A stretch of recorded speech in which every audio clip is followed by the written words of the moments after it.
You're tuned into news across the galaxy where they talk all things LA Galaxy with the Nag Boys. Let's start nagging.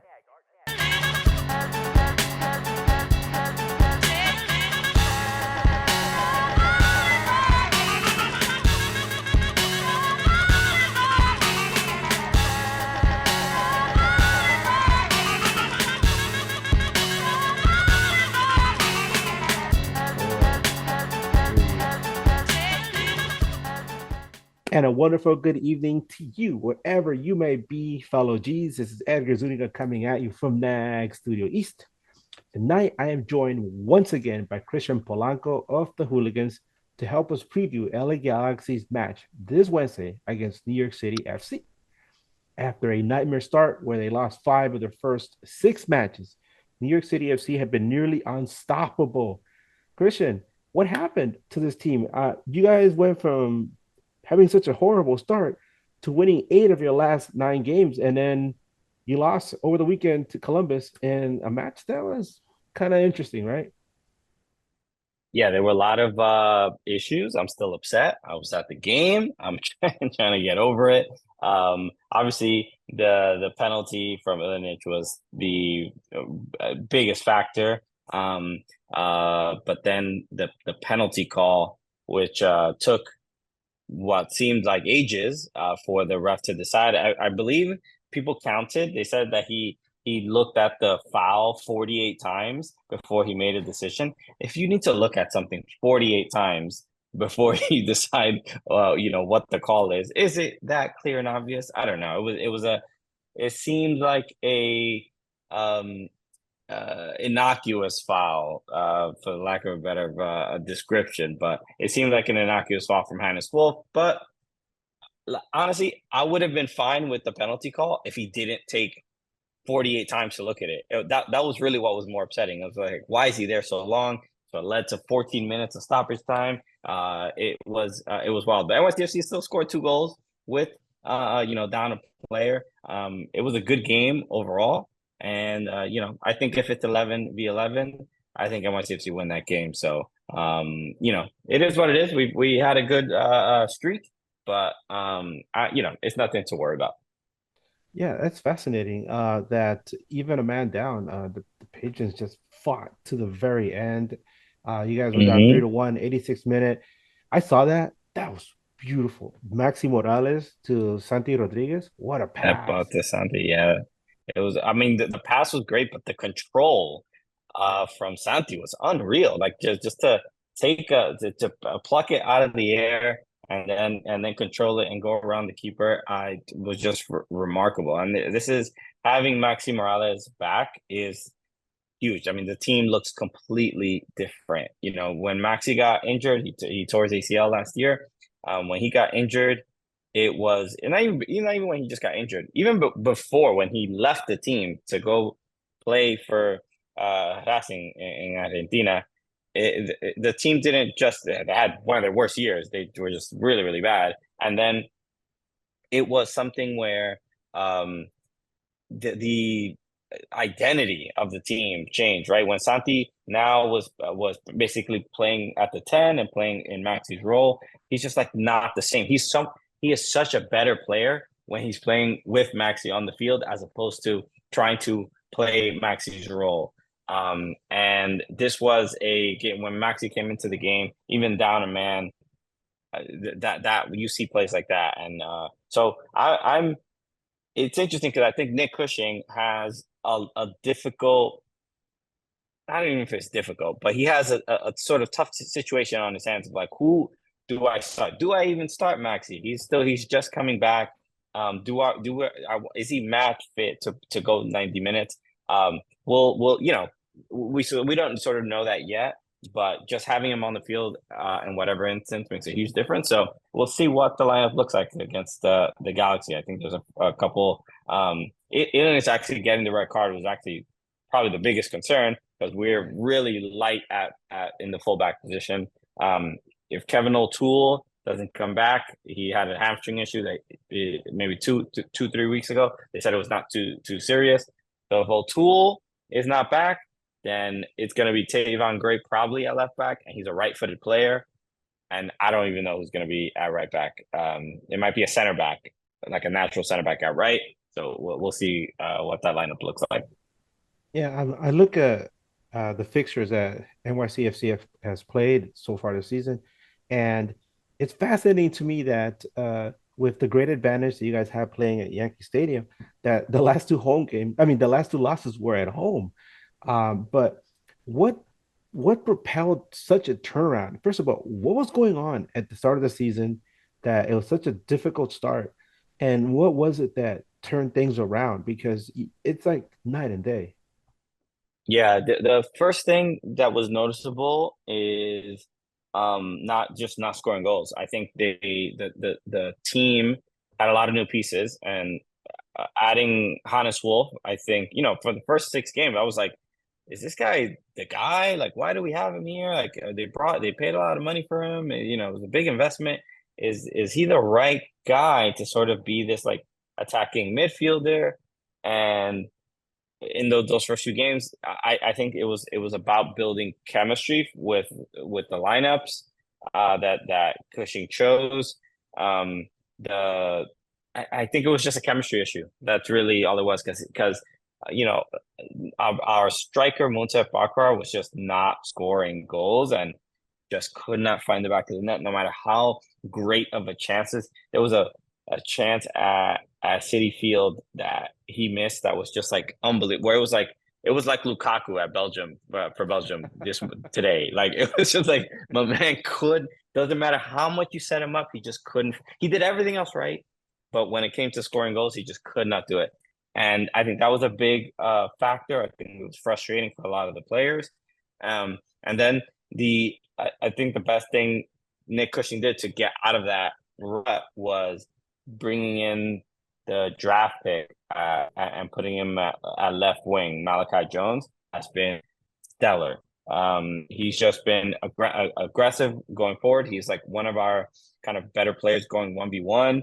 And, they brought in Julian Fernandez, who was, I think, is he Argentinian or from Uruguay? I don't remember. And then Agustino Heda. So 2 South Americans. They brought them on board to be like, all right, these guys gonna mix it up, and they had their moments here and there, but the consistency wasn't there. And I think once now the lineup is a little bit more solidified. That's what the chemistry was. That was the issue. They weren't giving up a lot of goals, but they weren't scoring any in those first 6 games. And then after that, the lineup started changing a little bit, and the chemistry was built, and that's what led to the good run that they had. Yeah, that's fascinating. I remember some people had kind of written off NYCFC because of that rough start, but now definitely in the mix. It looks like you guys are definitely headed for a playoff spot, but it's always you look at the top of the Eastern Conference in Miami, it's just always a step ahead of Yeah, everyone, right?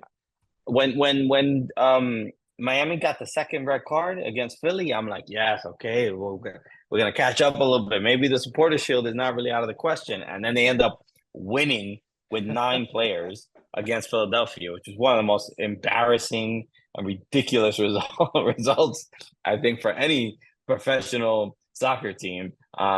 So no, look, the fact that NYCFC is even in the conversation in the Eastern Conference and keeping up, I think says a lot, because the way that season started was unbelievable.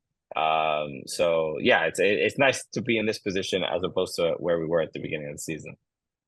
It's fascinating you bring up Philly and how they lost that game.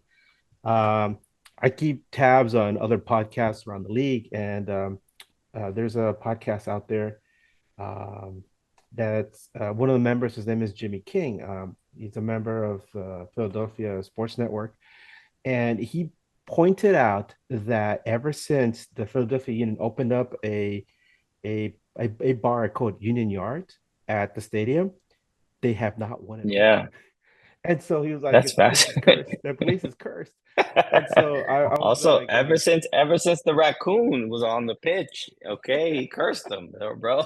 That's yeah, I was it. telling him, Okay. I was like, there was a spot there in 1997 when the Galaxy had a horrible start to the season, and they literally brought a brujo to the field. This guy would look like a freaking brujo, right? Like he's wearing a little loincloth, Yeah, he had like a little Papa Shango, thing, and he came on there, he did like a little dance, and after that, they started winning games. that's it. Okay, we need witchcraft to fix whatever is going on with the Philadelphia Union. It's so strange because ever since the raccoon came out, and that was during their game against NYCFC, and NYCFC won that game. But then it was obviously a big viral thing, and it was like I even MLS reposted my video of my dog barking at the raccoon on screen because whenever my dog sees animals on the TV, he goes nuts. So I Yeah. posted this video of him losing his mind at a raccoon running all over the pitch. But then the Philadelphia Union sort of tried to claim. So first of all, NYCFC claimed the raccoon as theirs, that the thing that helped them win because Right. it was such a ridiculous thing and whatever. And then we have like some of our players that have been bringing a raccoon, little plush raccoon, to every game. So it's become sort of our thing. But the Philadelphia Union have also tried to claim it as their own, as like Raquinho, right? We've been hearing people, but it's like y'all lost when the raccoon came. Why are you? You should be trying to rid yourself of this raccoon. Don't be thinking we got it. It's our thing. That's all I'm saying. Hey, that's pretty awesome. You got raccoons and pigeons on the team, man. It's like an army of animals coming straight out of the Bronx. That's it, bro. It's Jumanji FC. We out here. Oh man, that is funny. Well, over on this side, the LA Galaxy rebounded from a frustrating 2-1 loss in Chicago, with a 4-2 victory over Sporting Kansas City team that's really, really bad. That was on That's Saturday it. night. We discussed the match at length on our NAG Sunday night show. The biggest takeaways from this game was that although the Galaxy struggled in the first half to figure things out, in the final third, in the second half, they showed a more dynamic flow to their game, to their offense, something that we hadn't seen earlier this season because, as everybody knows, the Galaxy offense flows through Ricky Puig, and Ricky Puig likes to hold on to the ball forever. I mean, I always joke that this guy will see three fellas holding billy clubs and knives, and then you'll see his teammate waving at him, pass me the ball. And Ricky Puig will run right into the guys with the billy clubs, right? Right. But He'll be like, I got this. I got this, boys. It's silly, but it's true. Now, I mean, the guy is talented. I mean, he is talented. You can't take that away from him. But sometimes it's a point of frustration. A lot of people around the league, especially if you don't follow Galaxy, will be like, "Oh my God, you guys are so lucky. You have this amazing player." And maybe we're spoiled because we've had all these fascinating figures over the years. But we look at Ricky Puig, and you're like, yeah, when he hits a pass, when he threads the needle, or when he hits a dude, or when he makes a shot from outside the box and it goes in, hell yeah, we celebrate those. But then you don't see the 20 other times when he'll cause a turnover, or somebody will pick his pocket, Yeah. or somebody will butt him off the ball, right? And that happens more often than not. So there's that argument where, like, how good is he really? Is he hampering the offense? Um, or are we watching the evolution of a player go from somebody who's very raw to a more polished product where eventually he is gonna end up in Europe, right? So that's what we're looking at. And so it can be frustrating. But at the same time, you look at what happened on Saturday night. Uh, Everybody was like, "Oh my God, he's not there. It's over, right?" And nervous laughter. Right, right. And it turns out that they played incredible. Gabriel Peck had an amazing game. You look at whoscored.com, and they gave him a perfect 10. The guy had a goal and two assists, and he was just everywhere, running all over Kansas City. Uh, Now, it's not like Kansas City completely rolled over. They, like I said, it was 4-2. The score was 3-2 up until like near the end. So they could have scored goals. They had their chances. They just could not capitalize. I mean, they're just a bad team. They have good players. They're really really bad. I mean, it's a I think the bigger questions about, and not to take anything from the Galaxy. I think the Galaxy have been really good Yeah. this season, and it's been great to see um some improvement from last season, and then like you mentioned the wingers that they have are just so good. I mean, Gabriel Peck has been great. Joseph Paintsel has been great, so it's good to have him back.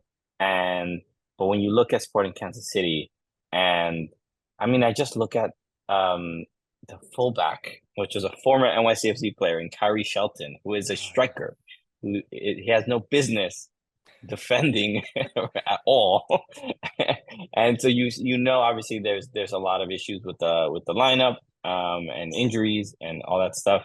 But yeah, it's a nightmare, and I don't know, it's I know this is nag, but this is with Sporting Kansas City. It's just like how does how is it there's never a question that Peter Vermees could even lose that job or whatever. He Yeah. has just he has a stranglehold on that organization.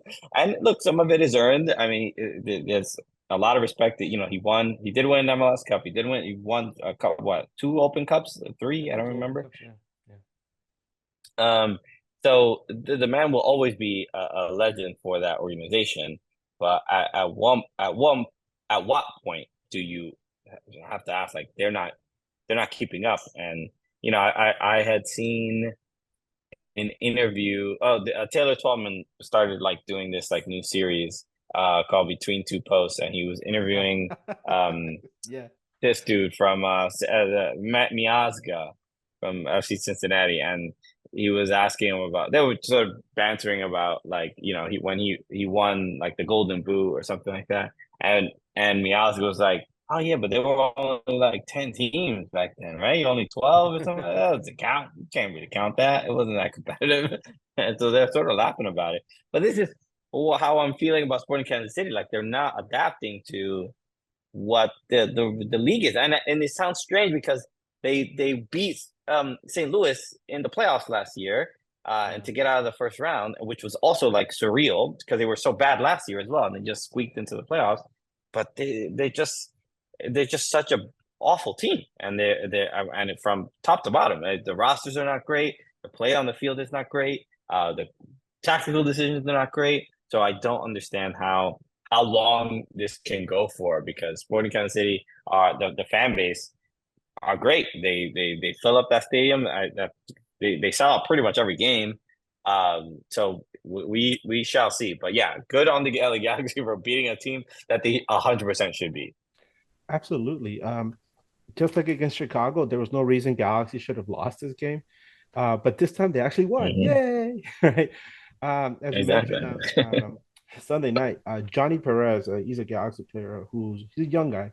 He played fantastically in the first half, but unfortunately for us, he left at the half with an injury. It's Monday night. We still haven't heard anything about his status for Wednesday's match. We'll probably hear about that tomorrow, which is Tuesday morning.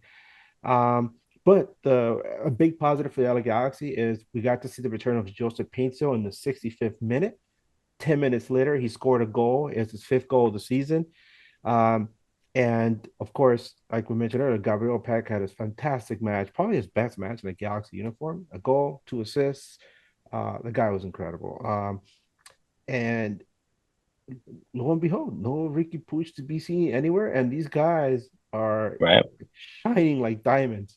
And so this morning, a lot of Galaxy fans were having like a conflict of interest. Like, do we want Ricky Puig back against NYCFC, or do we have to rush him back from his injury, because we looked pretty good there in that second half without him, Yeah. or do we actually need him in there to carry the offense and do what Ricky Puig does, which is, like I said, he carries the ball a lot of possession.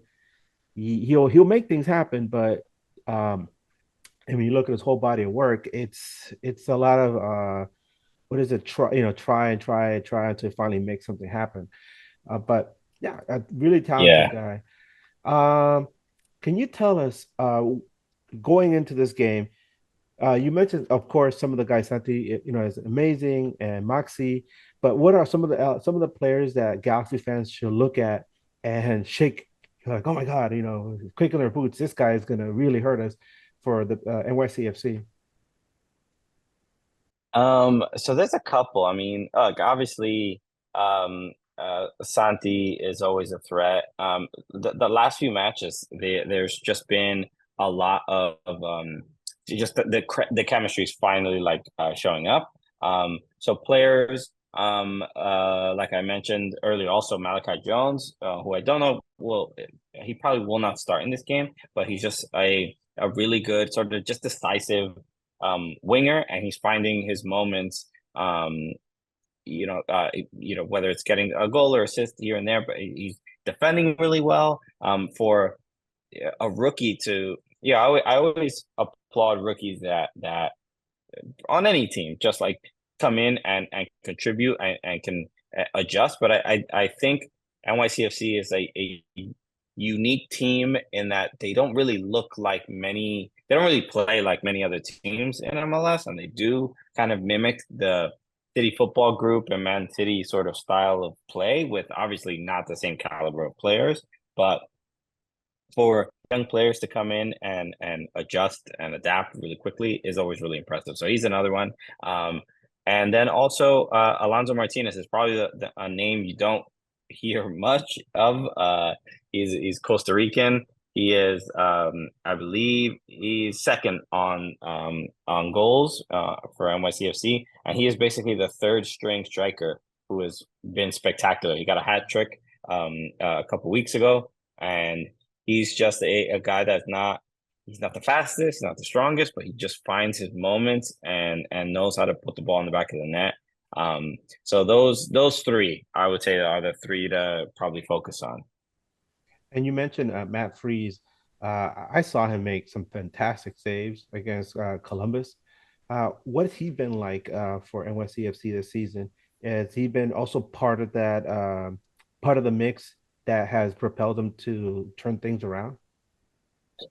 He is the reason they turned it around. He's also it's like bittersweet because he has been the reason we've been in games, and it's probably because defensively we're just like, we went from Maxime Chanot and Alexander Collins, in that MLS Cup winning season to guys, Thiago Martins, who are good, but they're good at or what they're a little bit weaker at is preventing shots from even happening.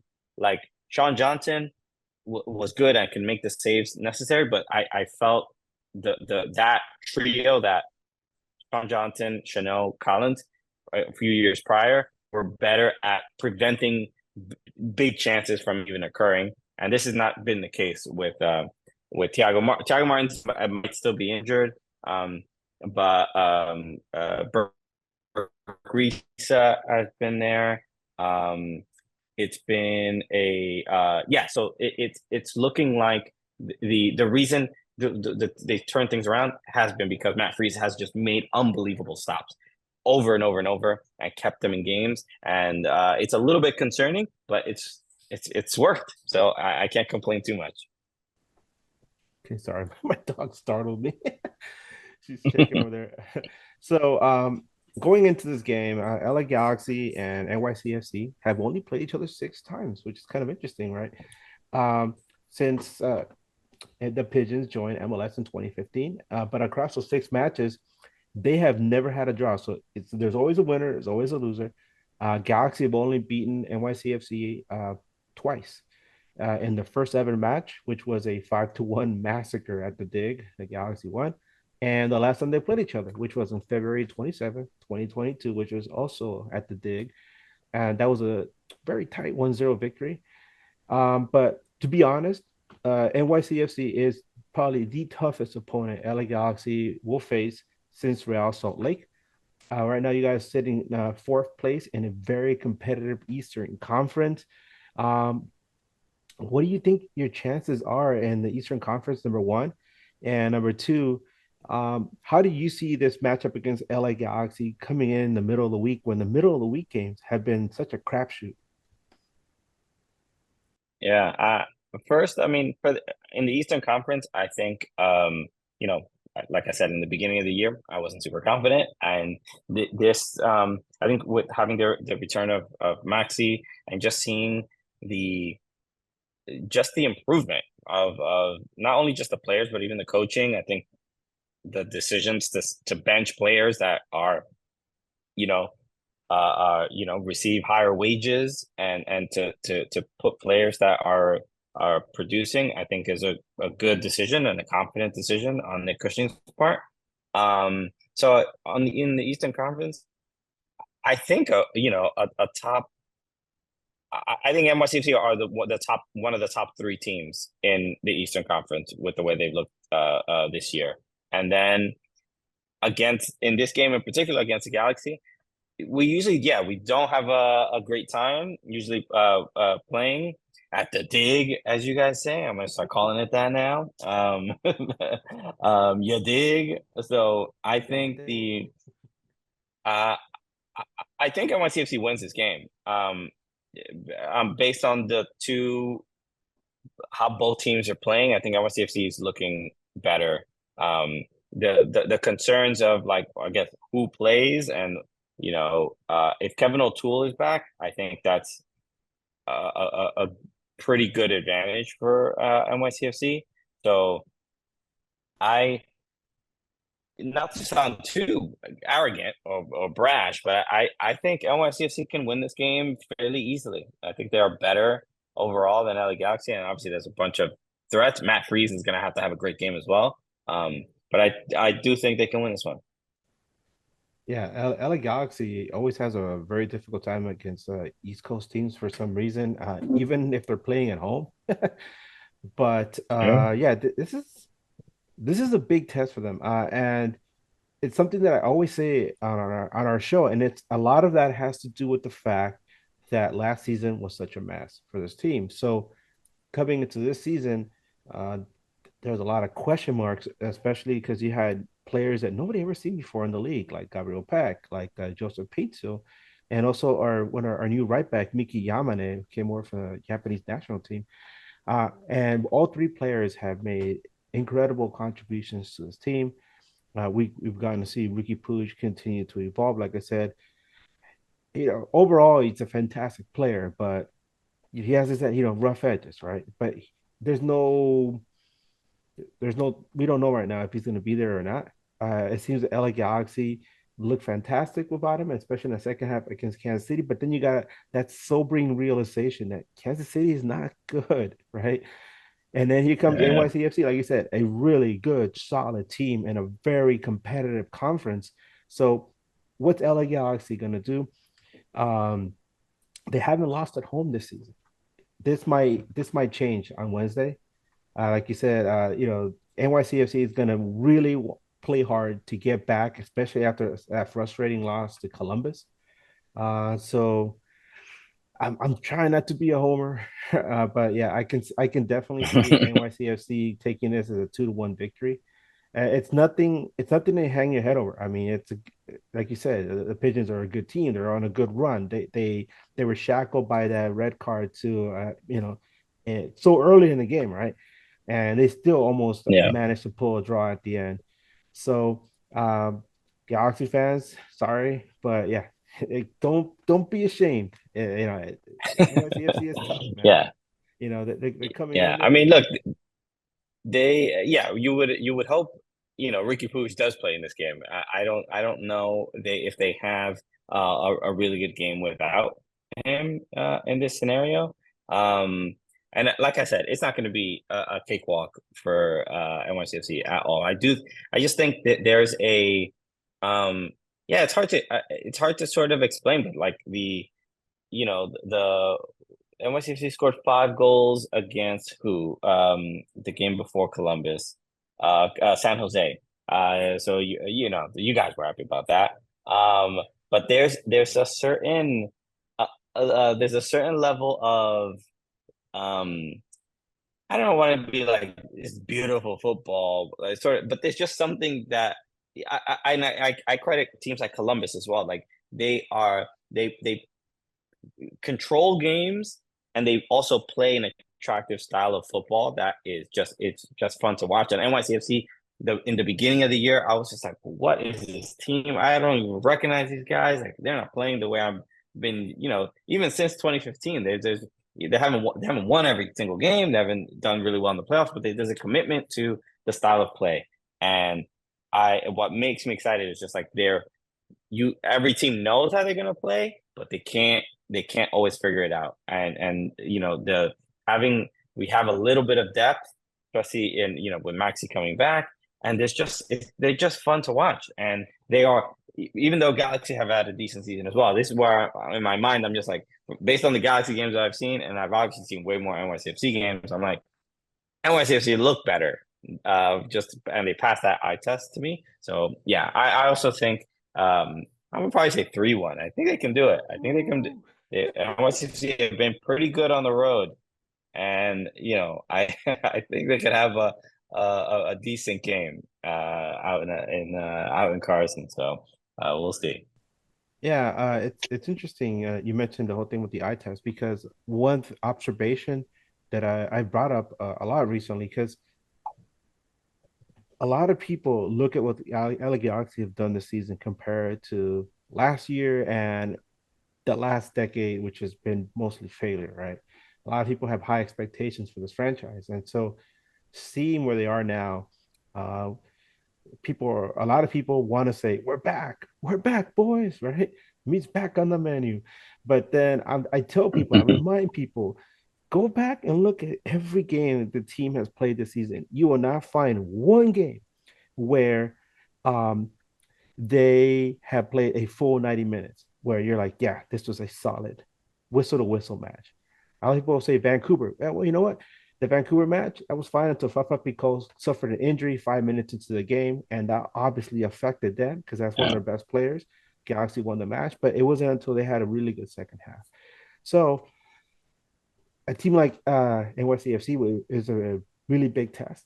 Let's see how they do. But yeah, I don't expect Galaxy to win. Um, but hey, you know what? You learn more from your losses. Anything can happen, obviously. Yeah, So it is we'll Wednesday night. see. All right, before you go, Exactly. I do have a big question for you. Um, and it's about the new stadium. How excited are you about that? Because Yeah. that came down, and it's. I mean, we've been wondering when the hell the New England Revolution are going to get their own stadium, and out of nowhere, the Pigeons are like, "Yo, check us out." Right, right. I mean, I would say it wasn't out of nowhere. There's a lot of work on a lot of people's parts, from the club, from the supporters, from people going to city council meetings. It was just an effort that took a long, long time. Um, there's a city councilman called his name is Francisco Moya, who has really been the champion of this and getting the stadium in Queens. So it's going to be right next to City Field, where the Mets play, and I couldn't be any happier. I mean, I was born in Queens as well, which is also super cool. Um, and the fact that we're finally gonna have a place, a home to call our own. I'm like, I'm already getting emotional thinking about I'm gonna bring my son will be probably about 4 when the stadium opens and stuff like that. Like that's gonna be just so dope.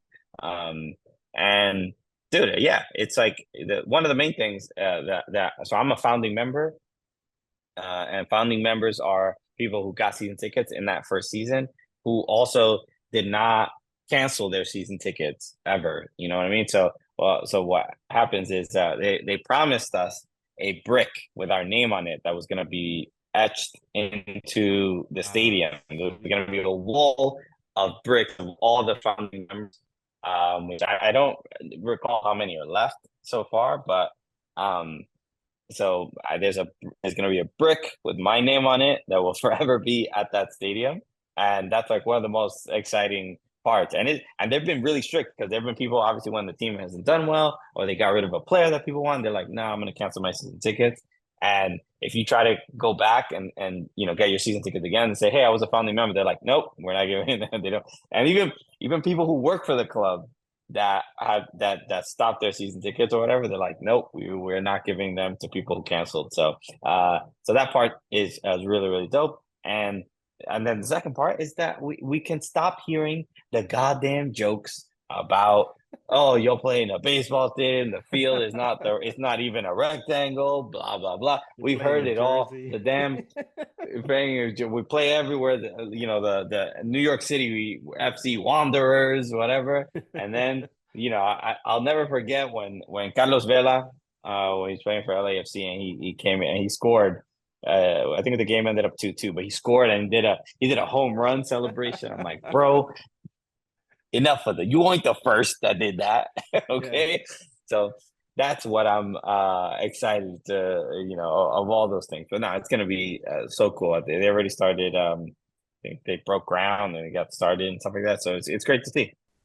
That is really beautiful. I can see why you get so emotional about the whole thing of having your name put on the break, because you're the son of immigrants, right, into this country, and New York City is a global city, right? It's one of the main destinations in this world, and for uh, people that not just live there, but people that come and visit the five boroughs and they go catch a game there, and years from now, your family can say, "Hey, look, here's abuelo, or here's a tatarabuelo," and Sure. then be like, you go down as having your name etched literally in New York lore. So that's a really beautiful thing. Yeah. So I'm really excited for you guys.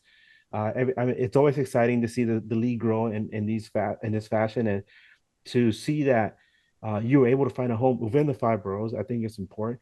But real quick, I'm just curious, because you have been playing all your games in the Bronx and now you're going to be out in Queens. Do you think that changes kind of the identity of the team, or is it just this is our team, It period? it 100% changes it, and it's for the better. I think the Bronx is not bad at all. This is like the perception of like playing in a baseball stadium and blah blah blah, and then like you watch NYCFC games on TV, and it's like, oh, it doesn't look like there's many people there because they're all sort of scattered. But NYCFC is like, as far as average attendance numbers, it's like it must be like it's in the top 10 in MLS. Like they regularly get like 23 to 27 sort of thousand at games or whatever, depending on who we're playing.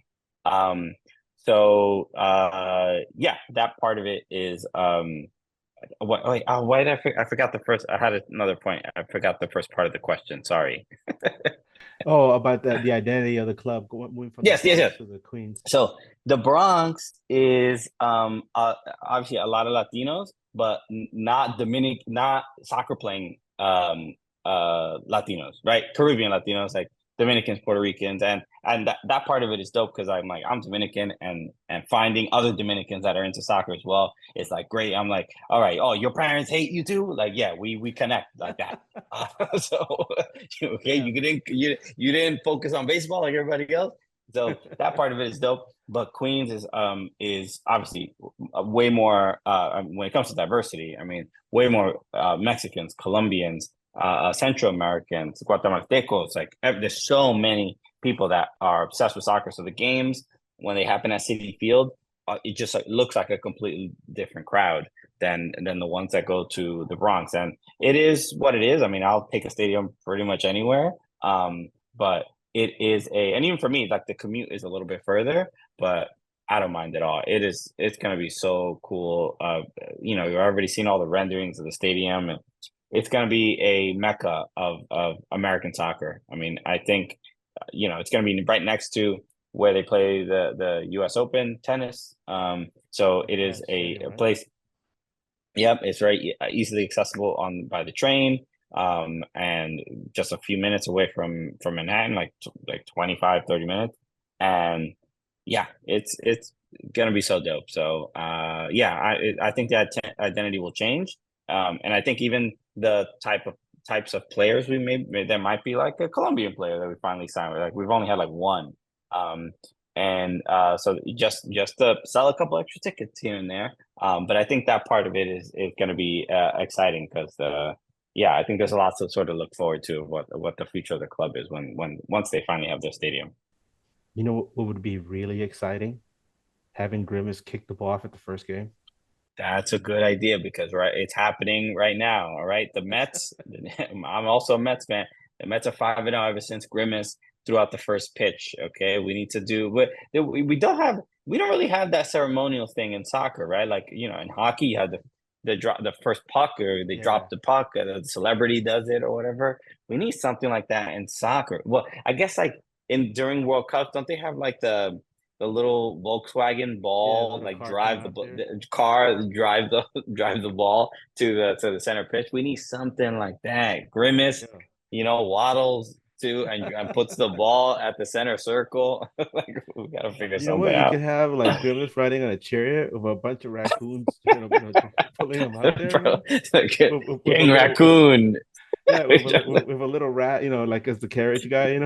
Yeah, dude, Pull it's gonna in. look like Ben-Hur, bro. There you go. See,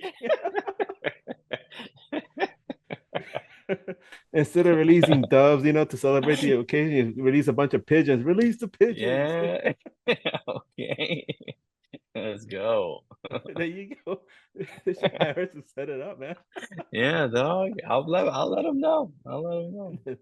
Well, Christian, thank you so much for spending your time with us. It's been fun as always catching up with you. Um, and we're looking forward to a really entertaining game between two pretty good teams. Actually, what am I saying? Two excellent teams. And I'm really hoping that NYCFC brings out the best in LA Galaxy. LA Galaxy has a tendency to play to the level of their opponents.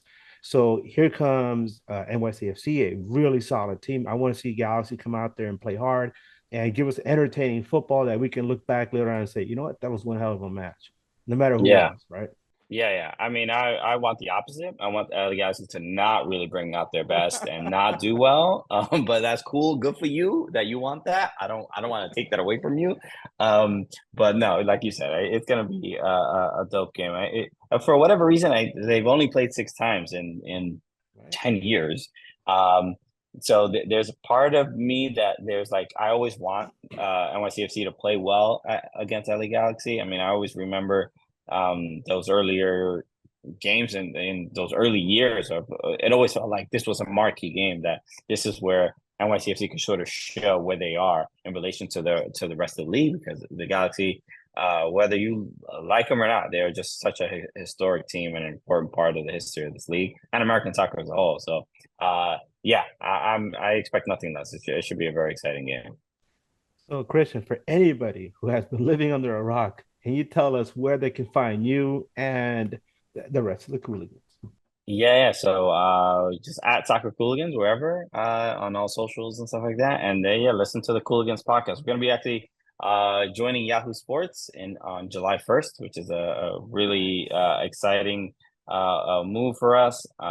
Just working with those folks. So yeah, you maybe even see us traveling a lot more and doing a lot more things. Like we have a lot of cool opportunities and a bunch of stuff to do. So yeah, but the Cooligan podcast and YouTube channel, none of that stuff is changing. We're still staying in the same sort of places.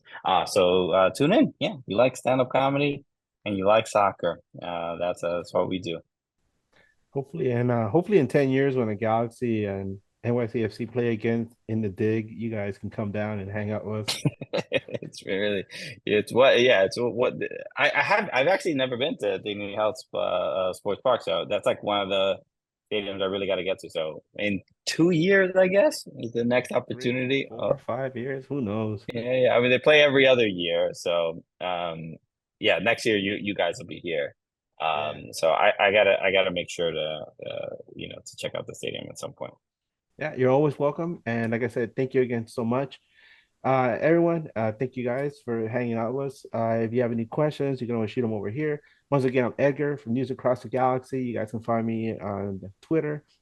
Screw X. It's always Twitter, baby. And For my life. Edgar Nags, right? Edgar Nags, NA_GS, and Nag News for us. As always, hey, keep on nagging and Chris, you're gonna love this because I do it after every show. Wu-Tang for life, baby. Oh, that's it for the children. Yeah, Wu-Tang's for the children.